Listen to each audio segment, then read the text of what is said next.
This is your daily Forex Trading Strategy Session brought to you by Traders Wave. My name is Wayne McDonald. I'm the FX Market Strategist. Let's do some technical analysis.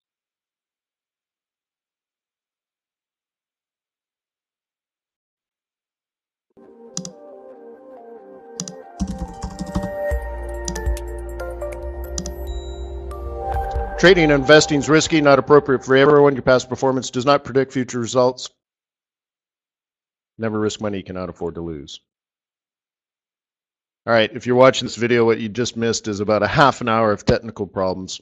So we got some frustration issues right now. All right, so let's just look at this top. Yesterday we talked about how to tiptoe into this if you were technically fundamentally bearish, but the market was fundamentally bullish. You got to recognize the 21. The 21 is a buy zone for bulls. Psychologically, however, 10 is important, obviously, right? And a lot of people believe the fundamentals point down for the Euro USD. So how do you get into that? One way is to drop into a 5-minute chart, see if you can get a reversal pattern, drop a stop, or drop a lot, and then add a stop, take a walk, right? That was one of the other things, let it run. But what does the 21 tell you? And that's kind of what we were kicking off yesterday at this time. The 21 is a buy zone for bulls. It always is. If the 21 is above the 55, that's a buy zone. The reason we use it is so that you know to buy there.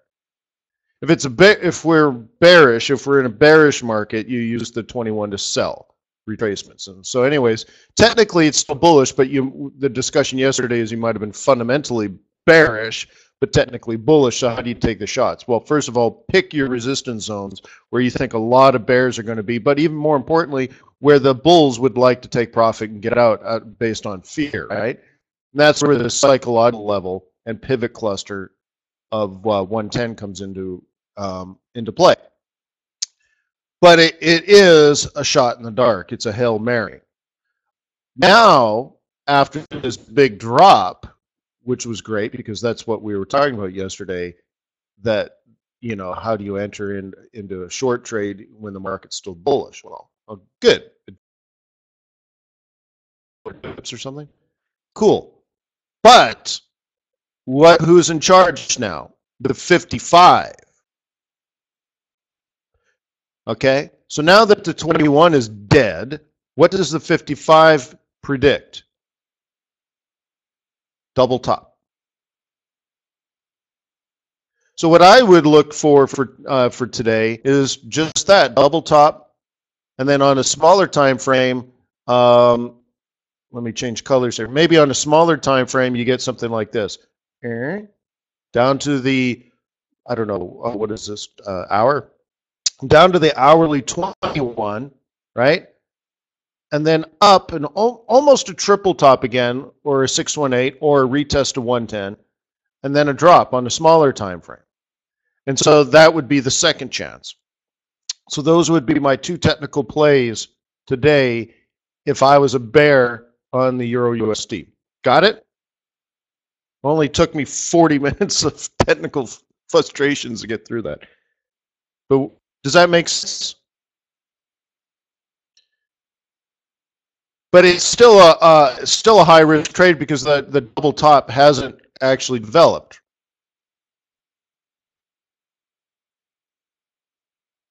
Okay, let me get rid of some of these because this is from a previous analysis. You know what? I'll just get rid of that too. It doesn't matter because of the double top. So, you know, key components here is the 55. And, you know, we've been here for a long time now, since, you know, almost, 18 hours. The 55 predicts the double top.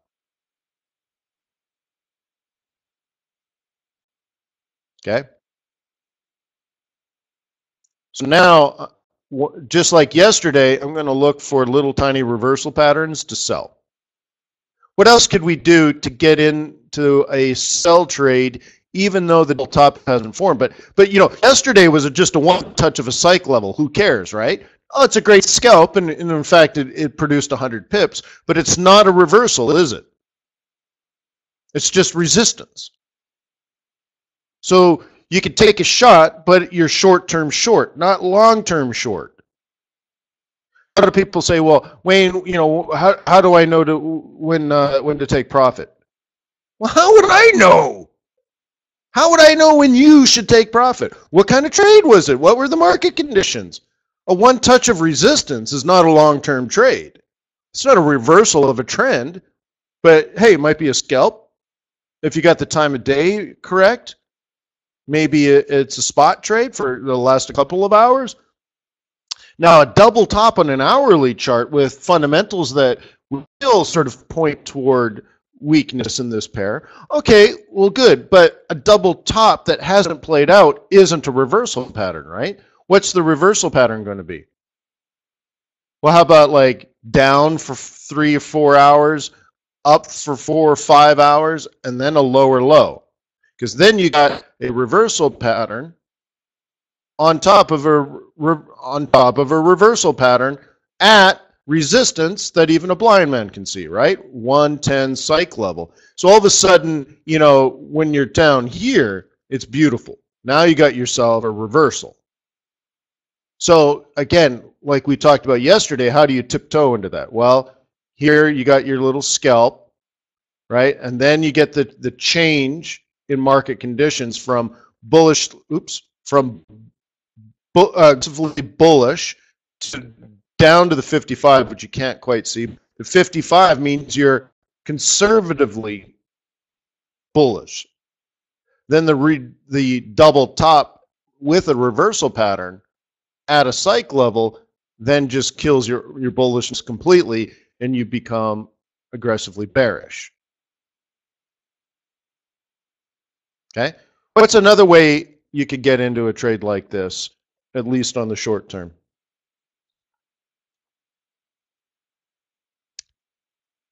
What's another way, as a speculator, you can get into this trade, make some money, but do so at, you know, reasonable thresholds?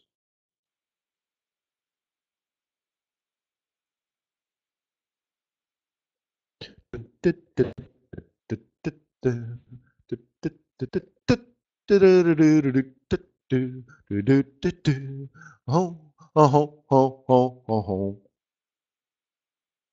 do you think? So what do you think? In a couple of hours, we'll be lower than 110? Oops. How many people think that that's possible? In a couple of hours, we'll be less than 110 at this double top. Yeah? So 109.90. So now you can use your technical analysis and say, I wonder if we can get closer than 90.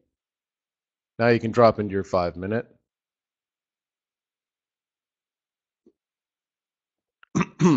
Right? Here's the play. The only thing you really got going on here is that. The closer to that, the better, right?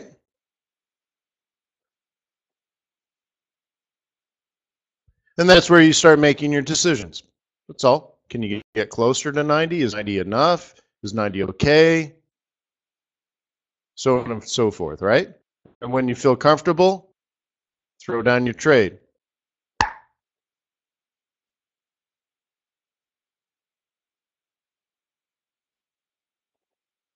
Okay? Because that way, if you're wrong and this thing jumps 100, it doesn't cost you anymore.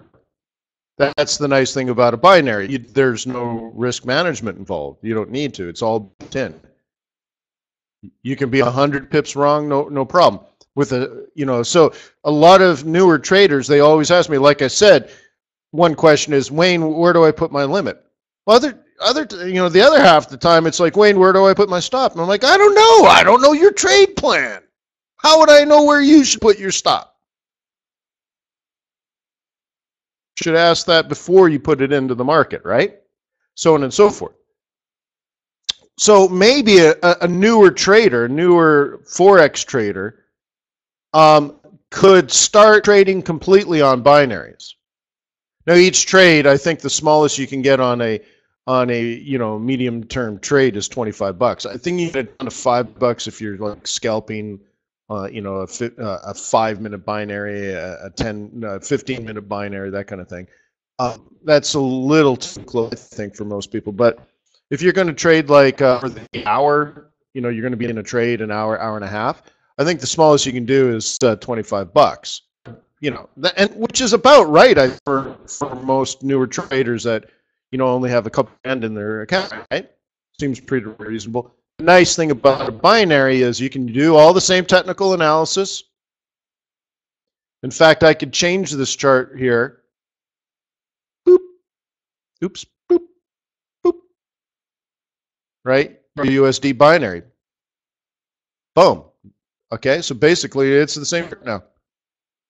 So I can still do the same technical analysis, use all the same tools I use Forex, but instead of trading the cash market, where not only do I have to worry about action and timing, I have to worry about stop and limit orders.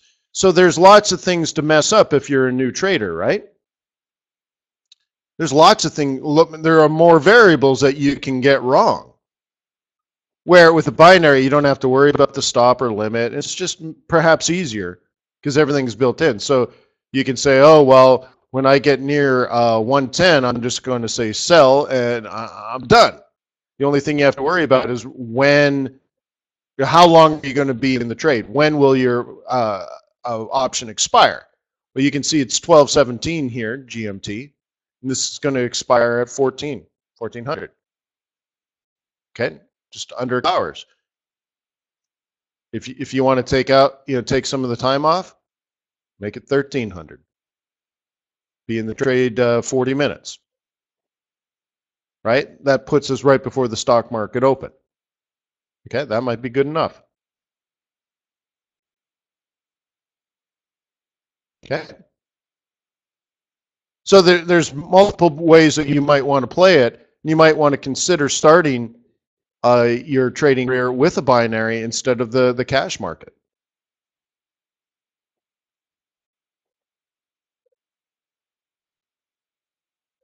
Okay.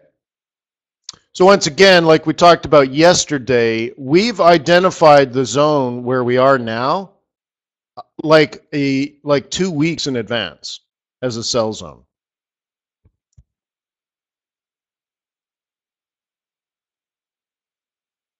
Okay.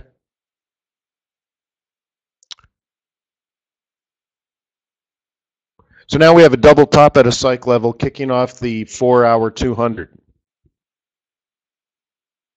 If this fails, then I take a walk. I'll let it go to, I don't know, 115 if I have to. Just take a walk. Nobody's forcing me to trade it, right?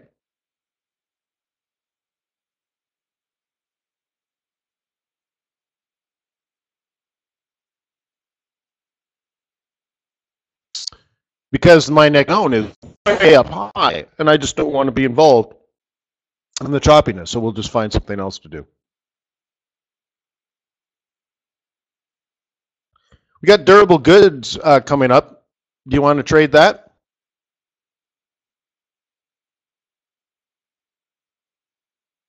Okay. Let's trade durable goods. We spoke about it yesterday. A lot of people just look at these news events and they look at them as independent pieces of information. And what I tried to explain on Monday when we planned our week out, when we reviewed the event risk on the calendar, I tried to, thread the pearls, string the pearls a little bit for you. Durable goods is a measure of large purchases of products that last you more than a couple of years. Kinds of things mixed into that, right? Airplanes, for example. Airplanes and refrigerators are two different things, right? So, and because airplane orders can be manipulated, in particular, it used to be the pleasure of the President of the United States that whenever he needed to boost the economy, or whatever, he could just call Saudi Arabia and say, buy some more 747s, and boom, you got some big orders.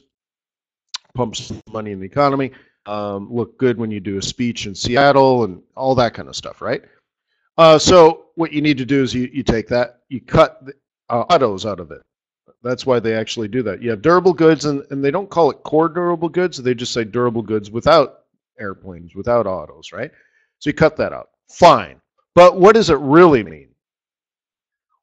I look at it as purchases of stainless steel appliances for your kitchen. Because a refrigerator, for example, is a durable good. You know, you can, for example, a fridge. What's a fridge? $3,000, $4,000. So you got a big expensive fridge, and it's going to last for a long time. Perfect, right?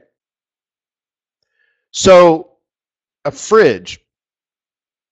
Well, a fridge, if you just bought a home and you're fixing up the home, would be nice, because why would you buy a new fridge and a new stove and new microwave and new dishwasher? Well, maybe you just bought an existing home and you're renovating it. Great. Well, what does that say? Well, that says you're spending money at Home Depot. You're hiring plumbers and electricians and gardeners and roofers and painters, and all that money goes in the economy. Well, where did you get that money? Not your life savings, right? You don't work 30 or 40 years to save $1 million to buy a house with 4 bedrooms for your kids, because by the time you get that kind of money, you're 60. You don't have young kids, they're all gone. So banks help you transfer wealth over time. So now you can go to a bank and say, I'm buying this house, it's $1 million, but I don't really have $1 million, but I can put 200,000 down and make payments over time. And the bank says, yeah, that's good enough. I'm going to charge you a reasonable interest rate based on your credit. Here's your $1 million, or actually, here's your 800,000. Good. So now you got the house. Now you take the house, and you start spending money on the house, and that money gets put into the economy. So what does that, what does that sort of process say? Well, that first of all, there's credit available. There's homes available. The homes are selling. Banks are willing to take the risk and lend out their excess reserves, so on and so forth, right? There's a credit market. It's healthy. It's functioning. And all of this pumps through the economy. That's how I look at durable goods. It's not just a one-off thing. How many fridges were sold this month? But I want to see a functioning, healthy economy. And I think a good number here is good. Now, it's a very volatile number, and it could be a real big miss this month, and the market won't be too upset about that because of the weather that the Northeast has been having this spring.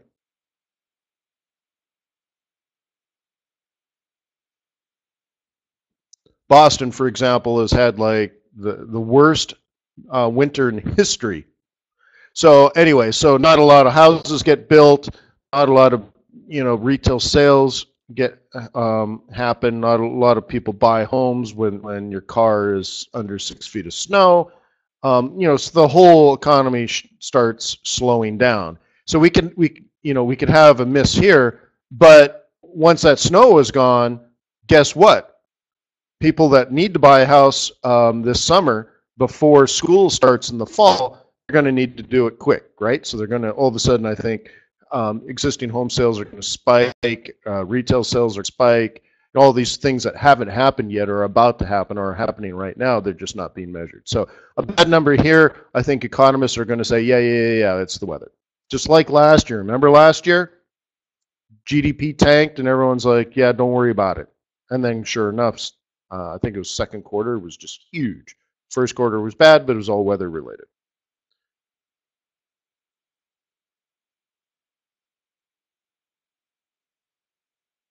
Okay. So anyways, I like this of news. It's not just a one-piece news. As a speculator, you should measure things like existing home sales, retail sales, so on and so forth. Even mortgage applications. Are people even trying to buy houses? And are they buying them cheap? Were they paying reasonable prices? Right now, prices are quite high for existing homes. There used to be a gluttony, right, of all these houses on the market, and prices were way low. Well, now there's actually a shortage of homes, and there are lots of buyers, and prices are going up, and credit's available, which is all pretty good, right? So I'm going to look at this on Euro USD. Okay. Okay, DJ. We'll just use the Euro USD. We're right at a psych level, so it should be easy. You know, for example, can you figure out 3 areas that you would like to sell this if you were a bear? And that's all you need to do. So you could say, you know, you could sell it right this second off the psych level. Maybe you sell it up here in this area, right? So 110, 111, 112, 113. Hopefully we don't go that high, right? So just pick your lines. There, I think the next pivot cluster is around 110.60, 110.70. Okay.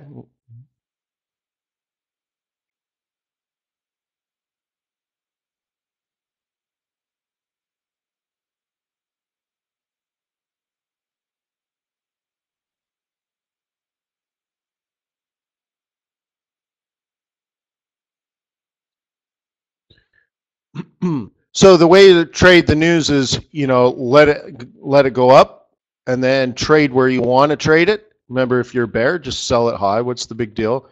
If you're the other way to trade it is the volatility, right? So if it spikes up and comes back, you just take the you take a Fibonacci retracement. So I'll do that with you.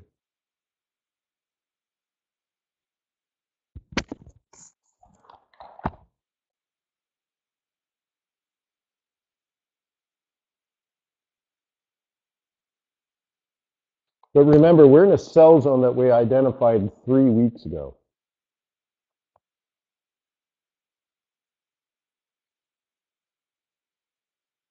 All right, that's a binary too. Let me get off that.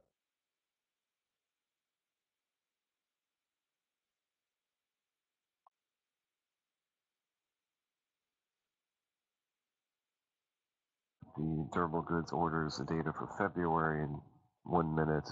Expected 0.2%. Prior was 2.8%. Durables ex transportation expected. So scalper's going to look for a spike like this, expected 0.3%. And then you should wait for a pullback and then trade in the direction here.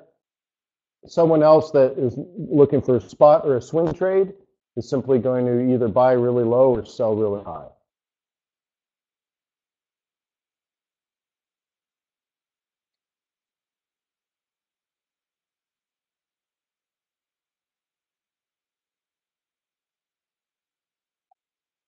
Any second now? The February durable goods orders data in just a few seconds. Come on, 94.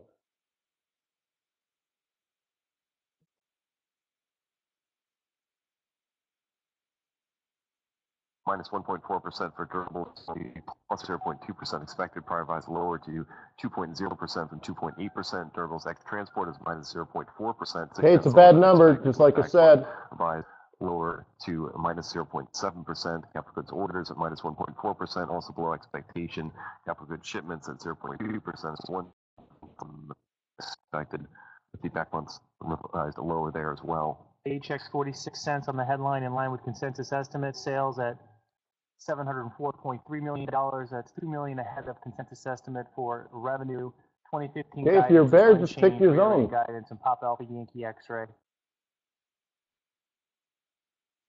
Any durable goods data and subcategories lower across the board, with feedback months all revised lower. So I hope you got the number. It's minus 1.4. I'm just taking a look at the standout categories. We saw a notable decline in general machinery, computer-related spending, and defense.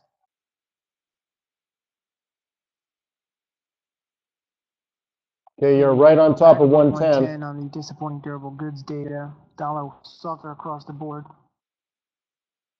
A bullish scalper is looking to buy. Stop just below this swing here. Oh, come on, mouse. Right, okay. Stop just below the swing, but we're right in the sweet spot where we touched 110, and it's a 50% retracement. Okay, so a bullish scalper that's just in it for the volatility, that's what they're thinking, and they're already gone. Okay, you see the orange line that we drew before the news? 50%. Okay, remember, swingers are going to sell it high but up higher.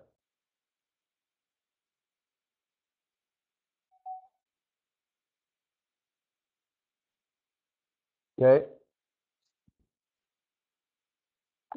Excuse me. Now, if you're a scalper, as soon as this closes higher, you would move off the break even. Remember, it's just a scalp. So what you want to do is get yourself in the opportunity and with as little risk possible, and then remove the risk as possible, just let it go. Okay, get ready. And we've seen the dollar continue to push lower here following the weaker than expected February durable goods reading. The euro back above 110, 110.10 now hitting a fresh high of 87 pips, 15 pips away from the post FOMC high in the euro. A fresh high in cable 149.50 up more than a big figure in cable. Okay, it hasn't closed yet.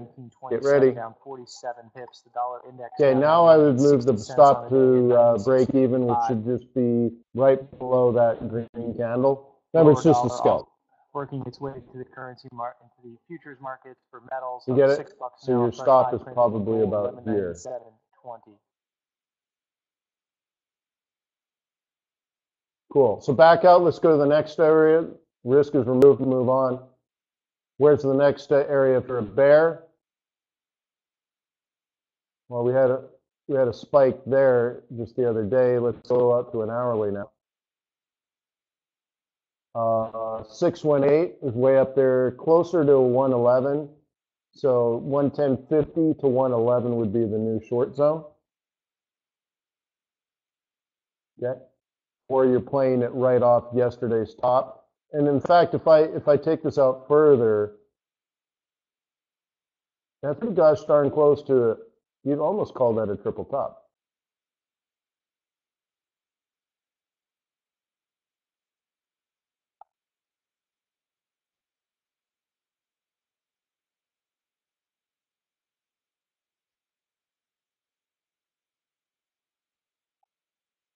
Well, no, front run. Boy, what do you mean? Were you long 12 hours ago? Were you long yesterday? What do you mean by front run?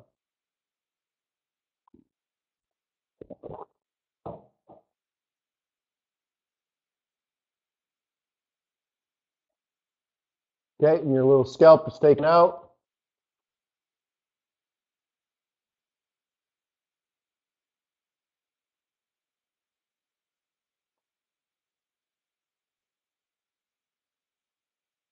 Just now we're seeing a report saying that German officials echoing what we saw from the EFSF in the last few minutes, refuting the claim that Greece would get back to 1.2 billion from the EFSF.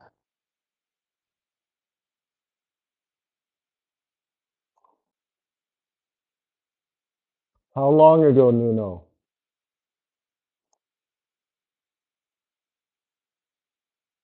Please don't do that anymore, Nuno. I don't know where you picked that up. That's gambling.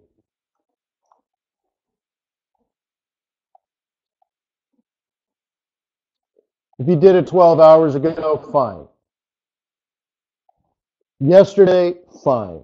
5 minutes before the news, please don't do that. The euro now falling back to pre-durable goods levers 109.85, up 62 pips. We're seeing a bit of a reversal now in the dollar, particularly the euro.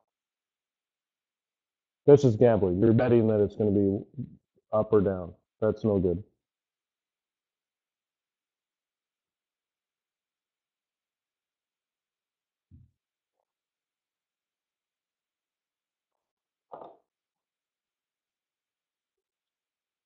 Okay, so scalpers got in a trade, were profitable for a while, and have been taken out for no loss, but they had the opportunity. Hey, if you had 100 opportunities like that, some of them are going to win, right?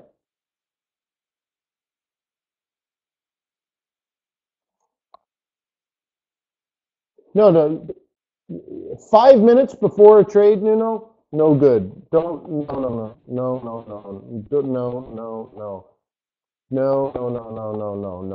no. 12 hours ago, yesterday, fine. Then that's a front run.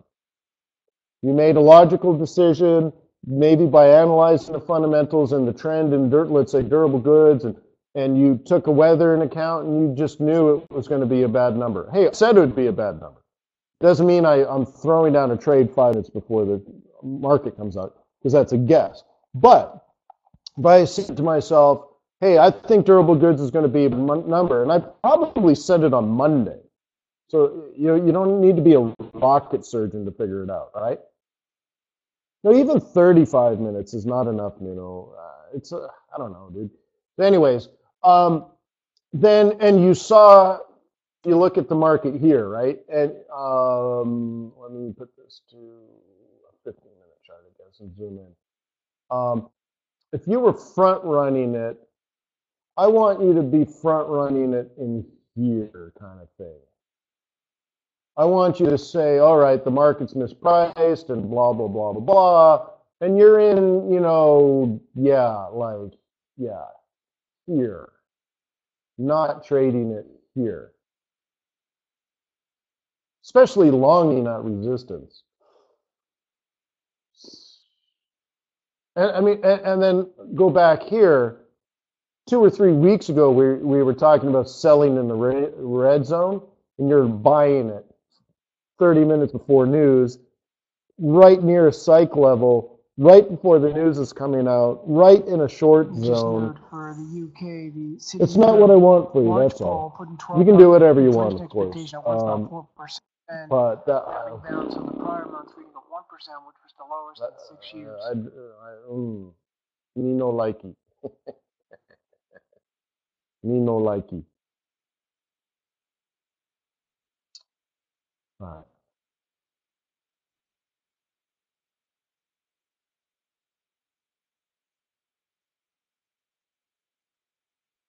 Did anybody notice something on this chart?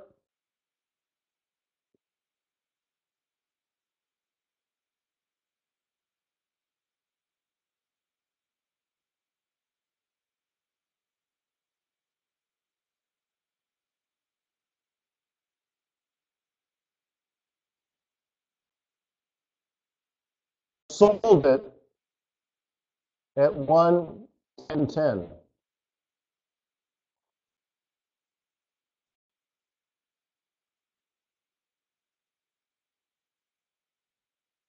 Right? There's a monthly pivot in there.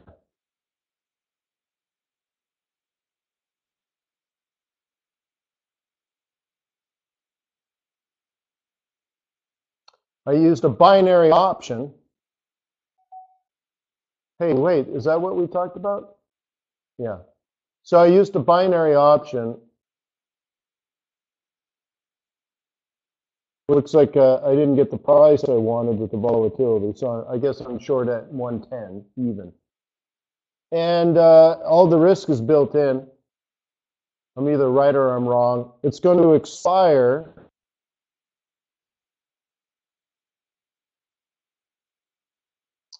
at the top of the hour in 20 minutes.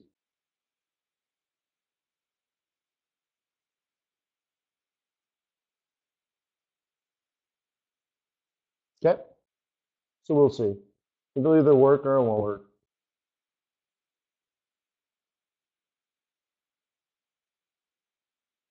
So here's the second chance. It's similar to a 1, 2, 3. 50% predicts, looks like about May. Well, it doesn't predict the 1618. So 1382-ish.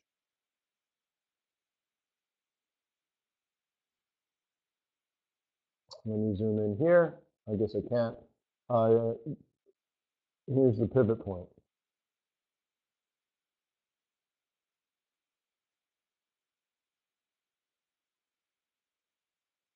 Yep.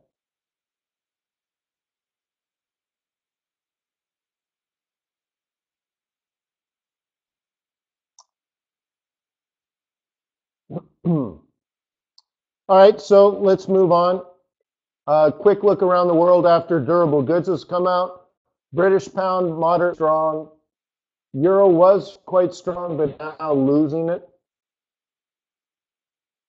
Swiss franc was very strong earlier today, and now has given 50% of that strength back.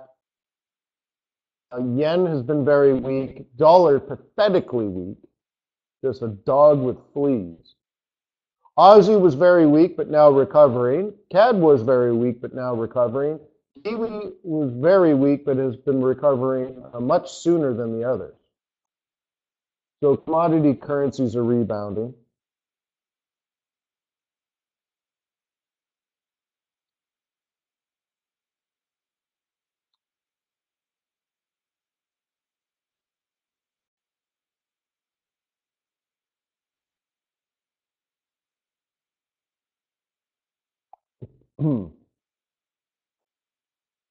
Okay.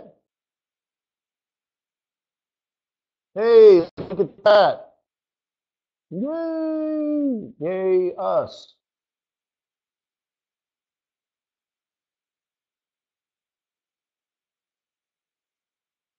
How are you feeling about the short position?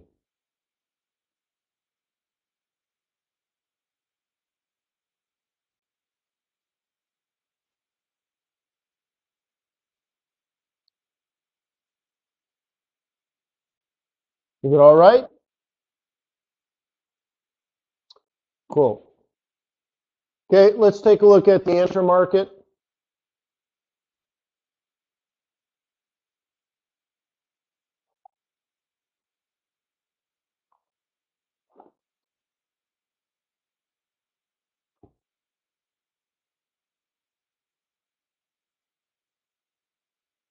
George says this is a 300 pip move, right? Wink, wink, nudge, nudge. Aye. Right, George? Wink, nudge. 300 pips, aye.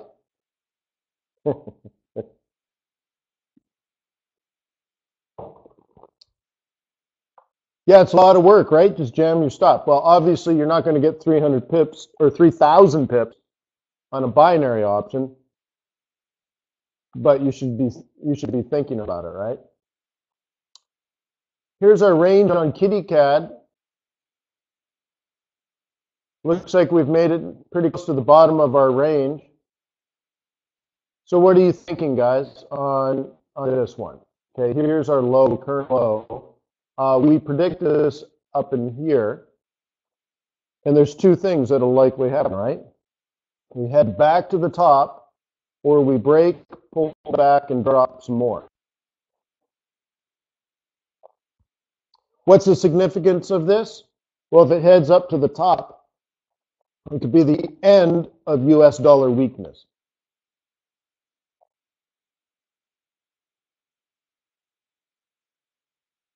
And that might be important to somebody, right? So look at the daily oscillator. It's coming around, right? It's dropping. It's not oversold yet, but getting close there. And look at our current low. Seems like we're right in the zone. I'd rather it be sort of in here, right? And then what? Then the oscillator will come up. We'll zip this way. And I might be long-term long the US dollar for a year.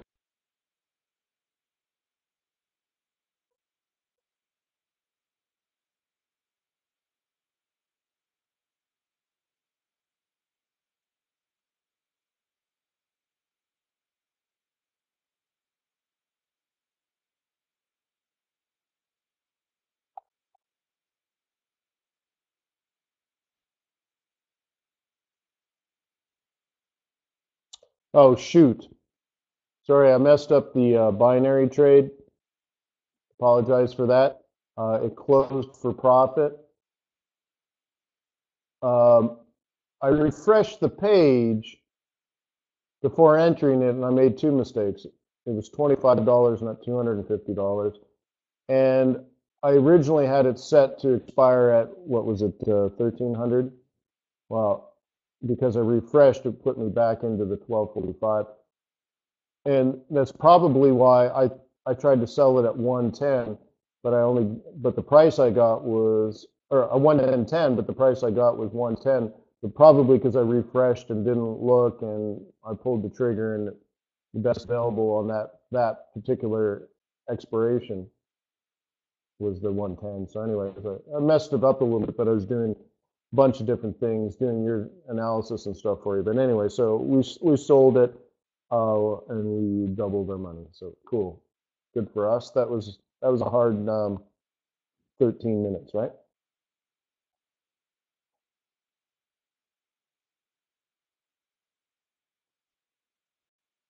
Good work.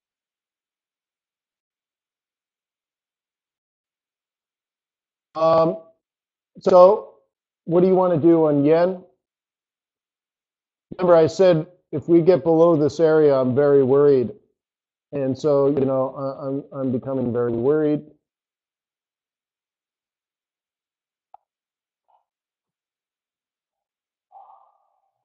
Oscillator right in the middle.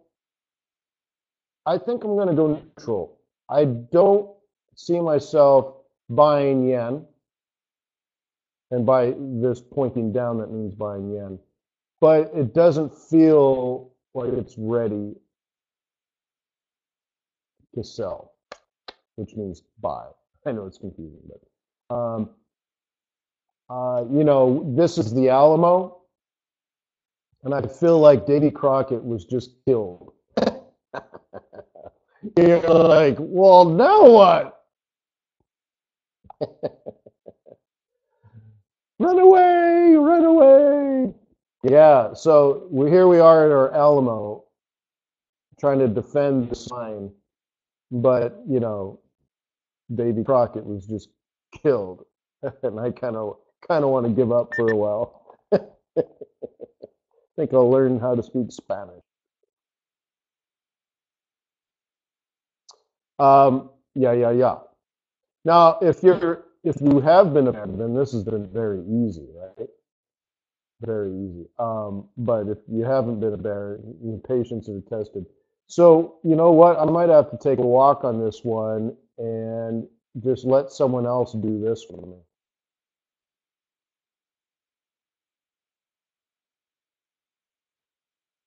Let someone else do it, right? So I'll keep my eyes on that prize, but I fear for it, so on and so forth. Fine. Let's go to gold. Gold is back to our sell zone. Nice. How do you feel about gold at 1200?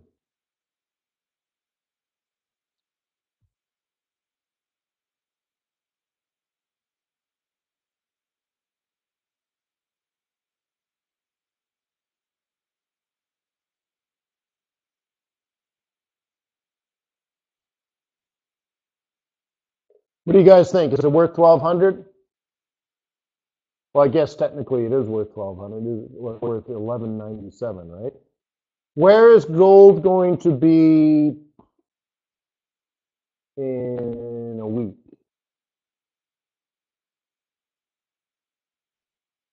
What's the date today? The 25th? Okay, so what's a week from now? The 1st?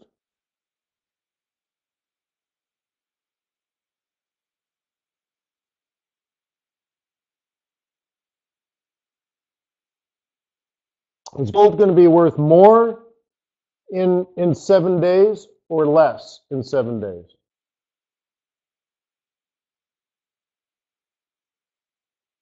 Well, please tell me your opinion. Mike says less. Daniel says less. Jim, no clue. No clue for you. What? Anybody else? No opinion?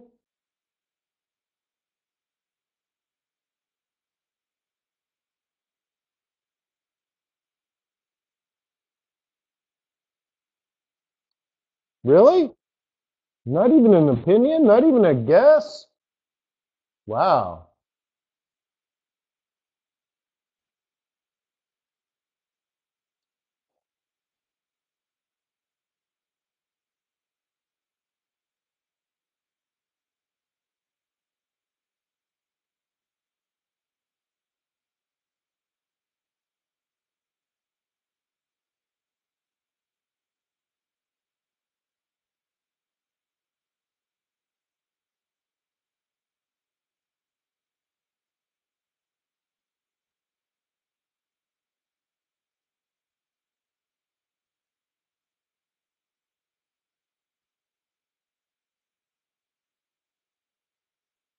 All right.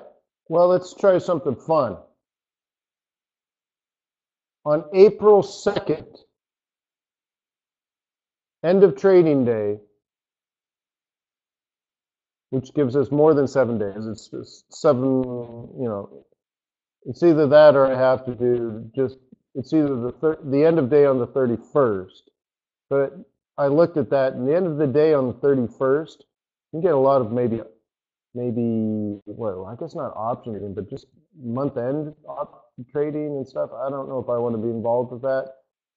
So let's just say April 2nd, at the end of the day, gold will be worth less. What is it now? 97 bucks.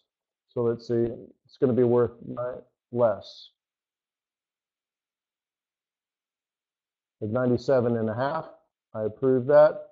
Boom. Done. Lovely.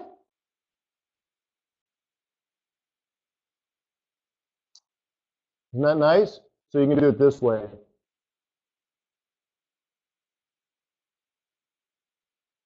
Isn't it beautiful that you can trade your binaries on MT4? Look at that.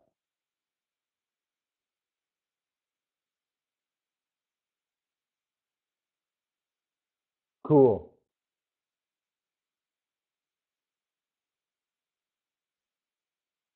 So, hope that works out. Let's take a look at oil. How do you feel about oil?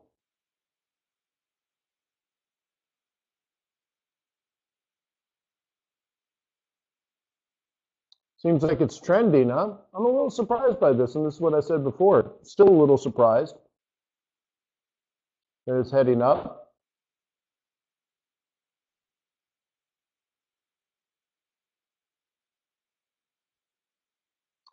But nice move, 1, 2, 3, and it's still trending up. So the question is, how long or how far is it going to trend up? One way you can do this is you do a fib of the drop. And our current high on the smaller time frame IOs exactly 618 Fibonacci retracement. What do you think? Total coincidence? So I would watch this area, and if it reverses down, so if we kind of get this stuff going now, it's technically important because it's exactly where you want it. Look at it. It wasn't even one 15-minute candle. We started, you see this, guys? What does the candle tell you?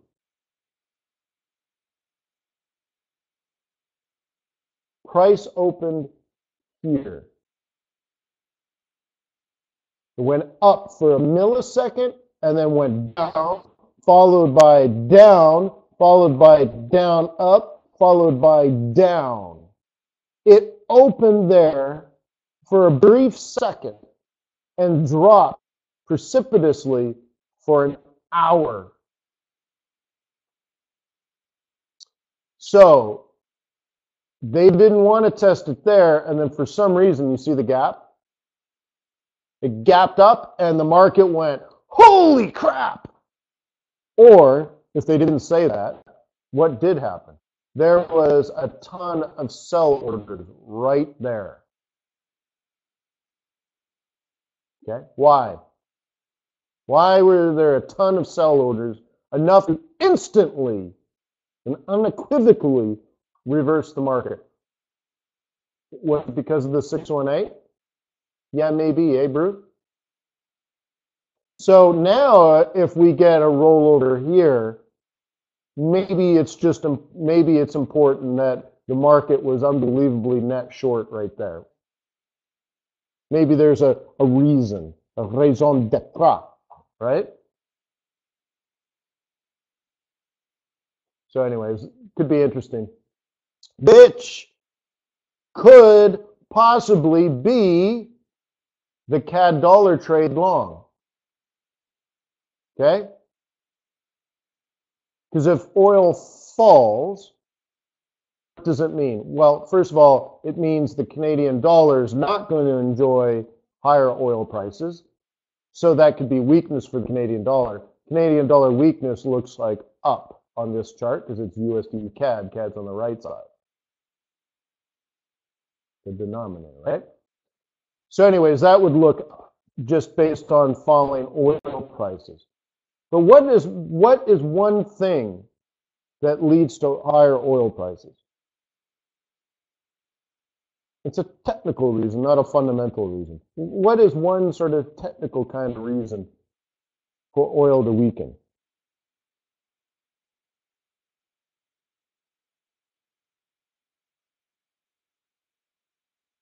Dollar strength. Because what happens is one US dollar, if it's increasing in value, buys more oil.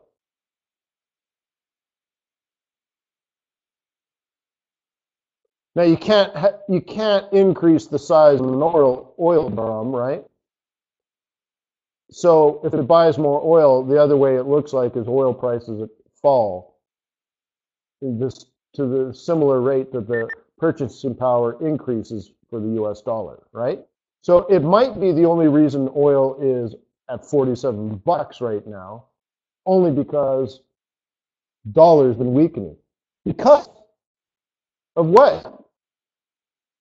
FOMC. That's the only reason. It's amazing how powerful a central bank is, isn't it? So if the dollar gains strength, what would that look like on this chart? Probably this way. If oil loses value, what would it look like on this chart? Probably this way. Hey, that's the same way. It's the wrong way.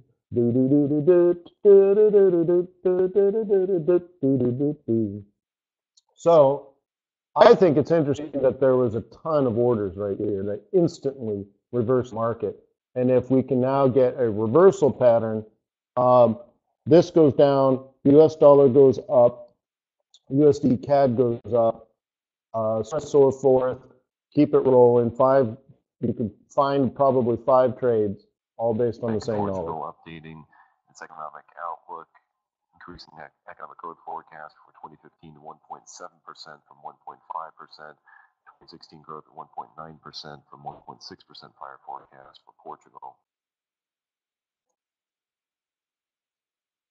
Yeah, look at that. Yeah. So let's pull the plug. Let's pick this up tomorrow. Consolidating flat rolled operations for symbol X. Sorry for the technical problems earlier this morning. I have no idea what it is, but it seems like it's fixed now. So fingers crossed, toes crossed, right? North America to match consumer demand. I hope you enjoyed the technical analysis. I hope you enjoyed the binary trading. Employees of Granite City Works are being issued notice. The discussion and the camaraderie, so on and so forth. So thank you for being a client of TradersWay.com. If you're watching this video recording, give it a thumbs up, give it a like, leave a comment. At least say thank you. Just show me anything, the smallest degree that you care. It takes you less than 1 second to give it a thumbs up. It might take you 28 seconds to leave a thank you. It takes me an hour to record. It takes me many hours to prepare. And then it takes me half an hour just to upload the video for you. So if you could just give like 10 seconds of, pay it back, just click a thumbs up and let me know you can. So to everybody, peace on earth. May the pips be with you. May your profits be above average.